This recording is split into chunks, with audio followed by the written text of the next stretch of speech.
अस्सलाम वालेकुम नाजरीन, मैं हूँ आपकी होस्ट सबीन सफ़र। नाजरीन, जैसे कि आप जानते हैं, हम हर बार नए मौजू पर नया प्रोग्राम आपके लिए लेकर आते हैं।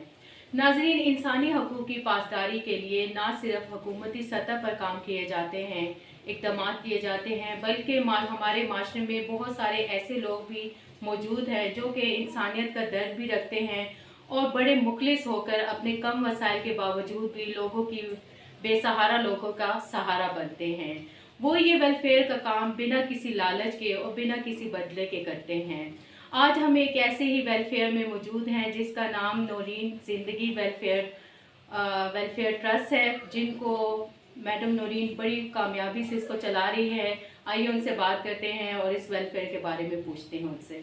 अस्सलाम वालेकुम नौरीन साहबा, कैसी हैं आप? जी अल्हम्दुलिल्लाह ठीक ठाक। नौरीन, ये बताएं कि जब भी कोई इदारा ओपन किया जाता है या अपनी ओन पर कोई इदारे को ओपन करता है तो उसके बिहाइंड कोई ना कोई उसका मकसद होता है। आपका इस इदारे को ओपन करने के बिहाइंड क्या मकसद था? मेरा मकसद यही था, सबसे पहले औलाद कि अल्लाह ने मेरा बेटा मुझे दिया था 6 साल के बाद। उसकी डेथ हो गई थी। वो तो फिर मैं काफ़ी डिप्रेशन का शिकार भी थी। वो फिर मैं इस्लामाबाद में एक ऑर्फनेज में भी जाती रही थी, लेकिन वो प्यार और वो चीज़ बच्चों के साथ करती भी थी, लेकिन वो फिर 2 घंटे स्पेंड करना, फिर वापस घर आ जाना, फिर हस्बैंड से बात करना कि इस तरह मैं समझ नहीं मैं क्या करूँ। मैं घर जब वो आते वाले बच्चों की चीज़ें आगे रखी होती बेटे की और रो रही होती, कह रहे मैं काम से वापस आता हूँ, तुमने रोना धोना डाला हुआ होता है, तो आप क्या करना चाह रहे हो, फिर आप ऐसा करो, आप अपना ऑफर स्टार्ट कर लो। मैंने कहा आप तो मेरे साथ मजाक कर रहे हैं। कहते नहीं मैं मजाक करा, मैं सच कह रहा हूँ। तो कहते किस तरह? मैंने कहा मैं किस तरह स्टार्ट करूँ? कहते नहीं आप कर सकते हो। ठीक है। 2019 के मार्च में हमने ये हस्बैंड ने मुझसे बात की और 2019 के अप्रैल की 25 को हमने फ्लैट एक लिया, 3 मरले का फ्लैट था, वहाँ पे मैंने ऑफर स्टार्ट किया। ठीक है, तो आपने इसी को ही क्यों समझा कि आपका जो लाइफ का आपको जो एक बहुत बड़ा दुख मिला था, आपने यही क्यों सोचा कि मैं ये ट्रस्ट में ही जाके जो ऑर्फनेज जो बच्चे होते हैं इस तरह के यतीम बच्चे, उन्हीं के साथ मैंने जाके टाइम गुजारना है या उन्हीं के दरम्यान में खुश रहती हूँ। वैसे पहले मुझे इतना एहसास ही था, शादी के 6 साल के बाद ना। शादी 6 साल, मुझे 1 साल है, 6 साल के बाद जब एक आपके हाथ से कुछ चीज़ जाती है ना, तो तब आपको बड़ा दुख होता है, बड़ा एहसास होता है आपको। जब आपके हाथ से आप एक चीज़ गई, मेरा बेटा जो 14 दिन का था, मैंने अपने हाथ में लिया, मैंने उसे फीड भी करवाया, जब वो एकदम उसकी डेथ हुई तो मैं वो काफ़ी मुझे डिप्रेशन का शिकार मैं हो गई थी। और मैं काफ़ी जगह गई अडॉप्शन के लिए भी कि मुझे कोई अडॉप्शन दे दे। मुझे किस यहाँ से कराची तक गई मैं अडॉप्शन के लिए, मुझे किसी ने अडॉप्शन नहीं दी थी, क्योंकि मुझे औलाद की ज़रूरत थी, मुझे बच्चे चाहिए थे। ठीक, मैं कहती मैं किसी की माँ हूँ, कोई मुझे ममा के। सही है। तो अल्हम्दुलिल्लाह आज तो ऐसा मौका है कि मेरे 43 बच्चे हैं, अल्लाह का शुक्र। अच्छा, आप ये जो नौरीन ज़िंदगी वेलफेयर ट्रस्ट को चला रही हैं, बड़ी कामयाबी से चला रही हैं। अभी मैंने बच्चों को भी देखा माशाल्लाह से काफ़ी एक्टिवली और बड़े खुश यहाँ पर सेटिस्फाई नज़र आ रहे हैं। तो आप ज़रा इस वेलफेयर के बारे में भी बताएं, आपको इसको स्टेबल की कितना अर्सा हो गया, यहाँ पर कितने बच्चे हैं और आप उनकी तालीम और तरबियत के लिए और बाकी सहूलियात को कैसे मैनेज करती हैं? ये मुझे स्टार्ट किए हुए अप्रैल में, 25 अप्रैल को पूरे 5 साल हो जाएंगे। अभी मुझे 5 साल कंप्लीट नहीं हुए। ठीक है। स्टार्टिंग मैंने आपको बताई है, शुरू में तो बड़ी मुश्किलात होती हैं, आगे भी मुश्किलात आती हैं, लेकिन अल्लाह मदद करने वाला होता है कि अल्लाह मेरी मदद लाज़मी करता है इन बच्चों के लिए। और आप ऑर्फनेज में आप कहीं भी आप जाए ना, आपको कहीं ऑर्फनेज ये यतीमखाना नहीं लिखा होगा, ये स्वीट होम है, ये बच्चों का अपना घर है।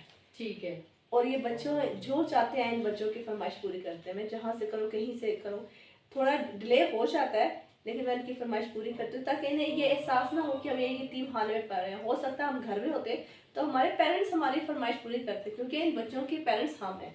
मैं इनकी माँ हूँ, मेरे हस्बैंड इनके फादर हैं, पापा इनके। तो ये हमारी है कि हम इनकी फरमाइश पूरी करें। और अल्हम्दुलिल्लाह अल्लाह का लाख लाख शुक्र है, छोटे बच्चे तो इतनी फरमाइश नहीं करते, जो बड़े बच्चे हैं जाके देखते हैं अकेडमी में, स्कूल्स में जाके देखते हैं, उनकी फरमाइश ज़्यादा होती है।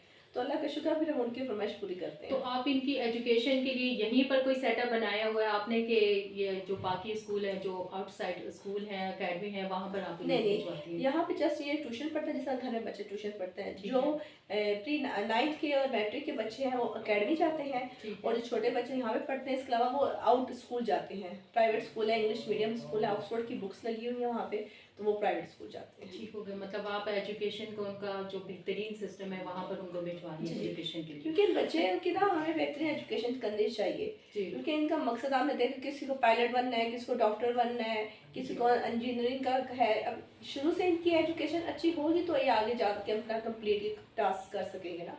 तो मेरी कोशिश यही है कि जो इनका टास्क है कि हमने ये बनना है तो मैं वहाँ तक इनको साथ लेके चलूँ। ठीक हो गया।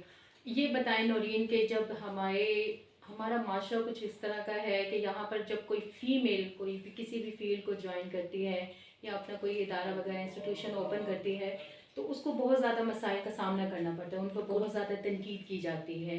उसी के बरअक्स अगर कोई मेल कोई सेटअप बनाना चाहता है तो उसको हर तरह से मोटिवेशन मिलती है।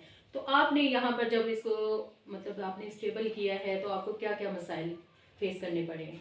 जब हमने सोचा था, जब हमने फैमिली में डिस्कस किया, अपने ही फैमिली में ले उठ के पहले तो होते ना, अब लोगों की बात तो हम बाद में करते हैं ना, आस पड़ोस की बात नहीं करते हैं, अपने ही फैमिली में ले उठ के कहते हैं क्या अब तुम यतीम खाना खोलोगी। यानी मुझे खुद अपने घर वालों ने ये बात की थी, सही है, तो अब तुम यतीम के बच्चे पालोगे। मैंने कहा हाँ अल्हम्दुलिल्लाह मैं करूँगी, आपसे मैं कुछ भी नहीं लेने लगी, तो मैं इंशाल्लाह ये यतीम के ही बच्चे मैं पालूंगी। ठीक है। अल्लाह ने मुझे मतलब पहले आपके अपने लोगों ने ही आपको तनकीद का निशाना बनाया, लेकिन आप जब डटे हो ना अपने आप कोई हटा ना सके कि मैंने काम करना ही करना है, तो कोई भी आपको अपने मकसद से पीछे नहीं कर सकता। और जब मैंने सोच लिया कि मैंने बनाना है स्वीट होम, मैंने 3 बच्चों के सर पे हाथ रखना है, बच्चियों के सर पे हाथ रखना है, और मैंने उनका मुस्तकबिल संवारना है। जितने मेरे हाथ के बच्चे हों, जितने मैं अफोर्ड कर सकती हूँ, जितने मेरे डोनर मेरे साथ अल्हम्दुलिल्लाह जो मेरे साथ हैं वो सपोर्ट कर रहे हैं मुझे, ताकि मैं इन बच्चों को अच्छी से अच्छी परवरिश कर सकूँ।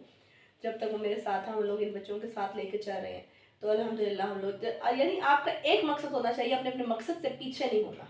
ठीक है, अगर आपने सोच लिया कि आपने ये करना है तो आपको कोई कुछ नहीं कह सकता। तो आप भी, आपकी फैमिली ही आपकी सपोर्ट करती है?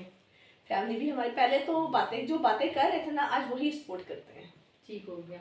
अच्छा नौरीन ये बताएं कि आपके जितने भी वेलफेयर के इदारे होते हैं या फिर जो ट्रस्ट ऑर्गेनाइजेशंस होती हैं वो फंड रेजिंग से ही चलती हैं? जी बिल्कुल। तो आप ये बताएं कि आपका भी इदारा फंड रेजिंग से ही चलता है, ग्रांट वगैरह से, या आपके जो अपने वसाइल हैं उन्हीं में ही आप पूरा करती हैं? जी हमारा फंड रेजिंग से ही चलता है, लेकिन कुछ हस्बैंड का बिजनेस है गाड़ियों की सेल परचेजिंग का, उसमें से कुछ शेयर निकालते हैं जो बच्चों के लिए। क्योंकि आपको पता है हालात इतने ज़्यादा ख़राब हो गए हैं, पाकिस्तान में इतनी महंगाई हो गई है, बच्चों की फीसें ज़्यादा हो गई, रेंट ज़्यादा हो गया, बिल्स देखे ज़्यादा हो गए हैं। जो हमने स्पॉन्सरशिप लगाई है वो 12,000 एक बच्चे की स्पॉन्सरशिप है, वो इतनी ज़्यादा नहीं है। ठीक है। और जब वो आती है तो उसमें हमने रेंट भी देना होता है, स्टाफ की सैलरी, यानी बहुत ज़्यादा एक्सपेंस हो जाते हैं। फिर जो कमी पेशी होती है वो फिर हस्बैंड अपने बिजनेस से फिर वो मुझे दे देते हैं कि आप इसमें से आप लगा सकते हैं। ठीक हो गया। अच्छा आपने ये भी देखा है कि पहले जो भी ट्रस्ट या ऑर्गेनाइजेशन ओपन की जाती हैं तो पहले तो बड़ी सिंसियरिटी से, बड़ी फेयर वे से उसको चलाया जाता है, लेकिन जैसे ही फंड रेजिंग थोड़ी सी उनको मिल जाती है, थोड़ा सा टाइम गुजरता है तो उनकी परफॉर्मेंस बहुत डाउन हो जाती है, तो बहुत सारे फ्रॉड सामने आ जाते हैं। तो इसकी क्या वजह होती है? देखिए जब मैंने ये स्टार्ट किया था ना तो अल्लाह जनरल से ठीक हो गया। मेरे पास जितने भी बच्चे हैं सारे ऑर्फन्स हैं। अगर आप मुझे आपके ना फलाने बच्चे का डेथ सर्टिफिकेट दिखाएं जी, तो मेरा फ़र्ज़ है मैं आपको दिखाऊं। मेरे पास सारे बच्चे ऑर्फन्स हैं, ठीक है। कुछ तो डबल ऑर्फन्स हैं, कुछ सिंगल ऑर्फन्स हैं मेरे पास, ठीक है। और ये आप सवाल में सॉरी भूल गया आपका, कि यहाँ पर जो बहुत सारे बच्चों को और बूढ़ों को ये वेलफेयर के जितने भी इदारे होते हैं वहाँ पर उनको छोड़ जाते हैं, तो अपनी जिम्मेदारी से बड़ी जिम्मा हो जाते हैं। हर एक की कोई ना कोई मजबूरी होती है। कोई ये नहीं चाहता कि अपने खून का टुकड़ा कोई अलग करे, दिल से अलग करे, अपने से जुदा करे। किसी ना किसी की मजबूरी होती है। हाँ कुछ लोग होते हैं जो जानबूझ के छोड़ के जाते हैं, लेकिन हम लोग वेरीफाई करते हैं कि वाकई डिजर्विंग है या नहीं है, ऑर्फन्स हैं या नहीं है। हमें 2 वीक्स लगते हैं हमें वेरीफाई करने में। पहले आप वेरीफाई करते हैं, उसको चेक करते हैं? हाँ जी, हम लोग ऑर्फन्स करते हैं। आप यकीन करें मेरे पास तो नकली डेथ सर्टिफिकेट बना के ले आते हैं कि ये डेथ सर्टिफिकेट है, और अपना ही बाप चाचा बन के आता है मेरे पास, ये डेथ सर्टिफिकेट है जी फादर का, मतलब कि आपसे एडमिशन कर ले। मैंने कहा हम तो नहीं कर सकते, हम तो मुझे तो 2 वीक्स चाहिए। जब हम लोग वेरीफाई करते हैं नादरा से और 2-3 और जगह से, हम लोगों के जो हमारा प्रोसीजर है, हमारी टीम है वेरीफाई के, वो हम लोग करते हैं, जब पता चलता है कि इनका तो ये मसाइल है, फिर हम उन्हें बुलाते हैं कि भाई आप तो इस साल लोग औलाद के लिए तरस रहे हैं। मुझे दिन में कोई 10 सालें आती हैं, हमें अडॉप्शन देते। मैंने कहा अगर अडॉप्शन मिलती हो सकता था मैं ऑर्फनेज ना स्टार्ट करती। लेकिन इन्हीं बच्चों की दुआओं से अल्लाह ने 14 साल के बाद मुझे बेटा दिया। ठीक है, अब माशाल्लाह वो 1.5 साल के। सही हो गया। अच्छा नौरीन, ये बताएं कि आप भी क्योंकि वेलफेयर को, अपने ट्रस्ट को चला रही हैं, तो इसमें आपको क्या क्या मसाइल फेस होते हैं जिनको आप चाहती हैं कि आम आवाम भी, लोग भी और हुकूमत भी आपके साथ तावन करें और मसाइल को हल करें? देखिए आज के हालात तो आप लोगों के सबके सामने है, पाकिस्तान के हालात कैसे हैं। हमारे जो डोनर हैं हम उनसे बात करते हैं कि अब जिस तरह बच्चों की न्यू बुक्स आनी है, न्यू कॉपीज आनी है, मेरे बहुत अच्छे डोनर कॉपरेट करती हैं। लेकिन लोगों को जो नहीं करते उन्हें भी एहसास होना चाहिए कि सिर्फ मेरा इदारा नहीं, कोई भी इदारा है, आप देखें उन्हें किस चीज़ की रिक्वायरमेंट है, आप जाएँ उन्हें, आप उनकी रिक्वायरमेंट पूरी करें। हो सकता है किसी की दुआ आपको लग जाए, चाहे अपने पेरेंट्स के नाम से करें, जी, किसी के नाम से करें, लेकिन उनकी हेल्प लाजमी करें। मैं ये नहीं कह रही कि आप मेरी सिर्फ हेल्प करें, जो आपके पास जो नज़दीक इदारा है आप उसकी हेल्प करें, क्योंकि बहुत से मसाइल होते हैं। आप देखिए बिल बिजली के इतने आ जाते हैं, रेंट देना होता है, फर्स्ट को पता, फर्स्ट आती है तो हमारे एक्सपेंस बढ़ जाते हैं, स्टाफ की सैलरी, बिल, स्कूल की फीस देते हैं, फिर रेंट वगैरह देते हैं, फिर राशन वगैरह का आता है। तो ये बहुत ज़्यादा, स्टार्टिंग में ही हमारे ना 8-9 लाख रुपया खर्चा हो जाता है। ठीक हो गया। अच्छा ये बताएं कि आगे रमज़ान आ रहा है, रमज़ान के महीने में आपको पता है कि जो भी काम होता है वो स्लो डाउन हो जाता है, तो आप फिर रमज़ान में कैसे मतलब इनको मैनेज करना चाहती हैं? बस ये कहते जो मुहैया हजरात हैं, जो ज़कात वगैरह देते हैं, आप ज़कात वगैरह आप करें, ऐसे इदारों को दें जो मुस्तहिक हैं, जो ऑलरेडी इतने बड़े बड़े इदारे हैं जिन्हें इतनी डोनेशन मिल रही है, ठीक है उन्हें भी दें, लेकिन जो एक छोटे से लेवल पे कर रहे हैं आप उनकी हेल्प करें, वही बात है। अब यहाँ पे 43 बच्चे, इनकी ख्वाहिशें होती हैं कि हमने ईद पे ये कपड़े पहनने हैं, हमने ये सारी जुतियाँ लेनी है, और जो छोटे बच्चे हैं उनकी इतनी होती है, जिस तरह ये अभी 7 में 6 में बच्चे हैं, इनका होता है हमने वैसे कपड़े पहनने ईद पे, वैसे जूते लेने, तो फिर मेरा दिल होता है कि मैं उन्हें वैसे ही चीज़ दूँ, और मैं अकेले नहीं कर सकती, क्योंकि आप सबका मुझे साथ चाहिए, हम सब मिल के इन बच्चों को आगे लेके जाना चाहते हैं। ठीक है नौरीन, आपने बहुत अच्छी बात की है कि जो बड़े इदारे हैं, वेलफेयर के इदारे, उन्हें तो फंड्स वगैरह सारा कुछ मिल रहा है, लेकिन जो छोटे लेवल पर हैं तो वो बहुत सारी चीज़ों से महरूम है और उनको ये हक बनते कि उनको मिलना चाहिए। अच्छा ये बताएं कि इसी के साथ, क्योंकि यहाँ पर जो बच्चे हैं वो एक फितरती माहौल में नहीं पल रहे, आपके ट्रस्ट में मतलब यहाँ पर बहुत सारे बच्चे हैं, हर तरह की सोच और साइकी के हैं, तो आपको क्या लगता है कि जैसे वो जब उनकी ग्रोथ होगी तो वो कैसे शहरी बन के पाकिस्तान के कैसे शहरी बनेंगे? जी अल्लाह का शुक्र है, मैंने आपको पहले कहा कि ये ऑर्फनेज नहीं है, ये इनका अपना घर है, ये स्वीट होम है। आपको कहीं भी नजर ये नहीं आएगा कहीं ऑर्फनेज लिखा हुआ, इन बच्चों का अपना घर है। और जिस समय कहते बच्चा घर में पलता है ना, उससे ज़्यादा मेरे ख्याल से बेहतर मेरे पास बच्चे पढ़ रहे हैं, और एक बच्चे को अच्छी खासा ब्रश कर पॉलिश करके हम उसे निकालेंगे इंशाल्लाह अल्लाह के हुक्म से। और मैंने इनका अगला भी सोचा है कि इंशाल्लाह जो बच्चे कैडेट कॉलेज के, उन्हें कैडेट कॉलेज में भी एडमिशन करवाएंगे। बस अल्लाह का साथ, डोनर का साथ चाहिए, तो इंशाल्लाह जो इनकी कामयाबी वहाँ तक निकालेंगे और इन्हें एक हीरा निकालेंगे। ये ऐसे बच्चे जो हीरा है मेरे, ठीक है, आप और इन्हें तराशना तराशना मेरा काम है, तो इंशाल्लाह मैं तराश रही हूँ। और अभी एक बच्चे को तराशिया जो मैट्रिक तक पहुँचा है, तो इंशाल्लाह आगे भी और जो बच्चे हैं छोटे उन्हें भी तराशेंगे और इंशाल्लाह इन्हें अपने मकसद तक पहुँचाएंगे। ठीक है, लास्ट में मैं क्वेश्चन पूछना चाहूँगी कि इन बच्चों के तहफ़्फ़ुज़ के लिए, क्योंकि ये आपकी रिस्पॉन्सिबिलिटी, तो आपकी इनकी तहफ़्फ़ुज़ और सिक्योरिटी के लिए क्या घंटे हमारा गेट पे ही रहते हैं, ठीक है, कोई बच्चा गेट पे नहीं आता। इसके अलावा मेरे कैमरे लगे हुए हैं हर जगह के, वॉशरूमों को छोड़ के हमने हर जगह कैमरे लगाए हैं, 2-2 कैमरे लगे हुए हैं। कोई बच्चा कोई ऐसी ऐसी हरकत भी नहीं कर सकता, ना कोई बच्ची कर सकती है, ना कोई छत पे जा सकता है, ना कोई ग्रिल पे टेरेस पे आ सकता है। यानी मैंने सिक्योरिटी के लिहाज से मैंने हर जगह कैमरा लगाया, क्योंकि बॉय और गर्ल्स कैंपस तो अलग अलग है, लेकिन रूफ आपस में अटैच होती हैं, तो इसलिए मैंने हर जगह कैमरे लगाए हैं कि वो कैमरों के नीचे भी नहीं बैठ सकते, क्योंकि दूसरे कैमरे से नजर आ जाएगा। सही है, उन्हें सबको पता है।